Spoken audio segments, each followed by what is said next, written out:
Let's continue our discussion about bathroom planning. In this video, we'll cover the center concept. A center is a specific area in the bathroom where a particular task or function occurs. And there are three specific centers for the bathroom. They are the grooming center, the bathing or showering center, and the toileting center. Unlike kitchen design, there is no specific relationship required between these three centers. There's no bathroom work triangle. All right, it's just important to carefully design each one of them. So let's go into some more detail about each of these three centers. We'll look at the tasks and activities, the users, the fixtures, required floor space, and the storage at each center.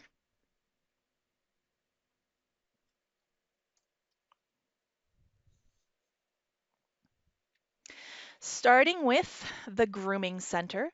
What happens at a grooming center? Well, washing hands, face, and hair, brushing teeth, taking care of your face and your makeup, shaving, hair care, sometimes medicines, and nail care can all happen at the grooming center. Right? It's typically a single user in your grooming center per lavatory. And so if you have a bathroom with a double lavatory or two separate lavatory areas, um, typically would account for two users.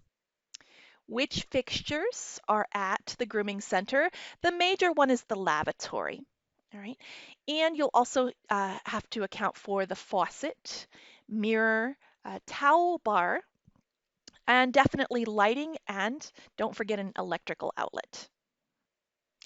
As you dig into the NKBA bath planning guidelines, you'll learn more about the required floor space at a lavatory, but it's recommended that there be 30 inches in front of the lav and at least 20 inches from the center of the lav to the sidewall, just to give you enough shoulder or elbow room to use this center. What gets stored in the grooming center? All the personal care items, brushes, makeup, toothpaste, small appliances, maybe, um, and a lot of supplies, bathroom type supplies, get stored in the grooming center as opposed to the bathing, showering center or the toileting center. All right, this is kind of the storage area of the bathroom. So bulk items go in this area and also cleaning supplies.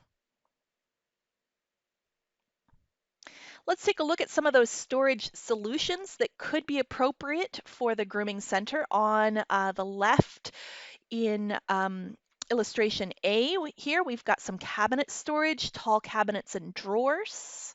In the center is a linen cabinet. All right, it's got a pull-out hamper because kind of the flow of clean linen in and dirty linen out is important to a bathroom. All right, that's a little bit of a workflow issue here. And finally, on the right, we have some examples of open shelving, all right, where you want to see some decorative items and also keep some of the most used items for easy access. Let's move on to our second center in the bathroom. It's the bathing or showering center. And we all know what happens here. You take a bath or a shower. All right, but let's be more specific and break those tasks down into someone has to enter and exit the bath or shower. Undressing and dressing happen here. The water has to be turned on and off. The temperature must be adjusted.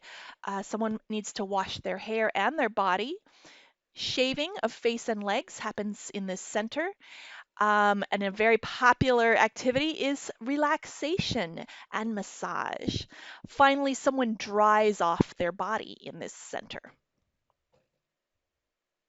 The fixtures in this center are the bathtub, shower, or combo.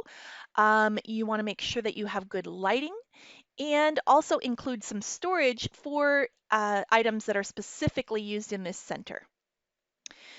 Required floor space is at least 30 inches deep in front of the tub or shower to access it. Finally, in this area, you want to keep close on hand the items that you actually use in the center, and they can be categorized into dry and wet items.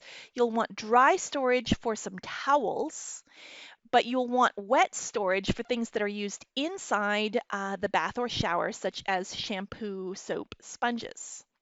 There's also some occasional items, bath oils, candles. Some people store them right next to the bathing showering center. Some people move those over into the grooming center. Right, depends. And finally, children's toys. If you're using a, if you're designing a bathroom for children, that is a large storage item. So let's take a look at a couple of examples of the bathing and showering center. On the left, we have a freestanding tub as the central focal point in this particular bathroom. That's their bathing center. And on the right, we have a showering center. Looks like this one is an open shower. Our third and last center of the bathroom is the toileting center.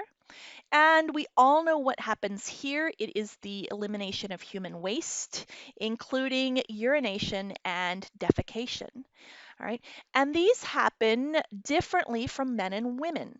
All right. So think about the human ergonomics involved. Other tasks and activities that happen in here in this center are personal cleansing or cleaning, feminine hygiene, and finally reading. Right? Cleaning. I specifically note it here, but cleaning of the bathroom is an activity that happens in all three centers. The fixtures that belong in a toileting center are the toilet, also called the water closet, bidet, urinal, and some accessories like a toilet paper holder. And I want to be sure to mention that ventilation is important for this particular center. Required floor space, again, we'll delve deeper into this in the NKBA guidelines, but it's recommended that you have a 30-inch deep floor space in front of your toilet. All right, and that your toilet be spaced at least 18 inches from the center line to the side wall. Again, that's to give you enough width to move around and maneuver here. If your toilet is within a compartment, there's some other recommendations for size, all right? And the recommended size is 66 inches deep and 36 inches wide. The toileting center has some storage required, specifically for toilet paper and feminine hygiene material. Also, you need close access to a toilet plunger and some other cleaning supplies. Surprisingly, your bath textbook doesn't have very many photos of a toileting center specifically. So here's one on the right. It can be just that simple. All right. And on the left, we have one of the more high-tech toilets out on the market. All right, so the bathroom can be thought of as having three major centers of activity. What are they? They are the grooming center, the bathing or showering center, and the toileting center. Thanks, everyone.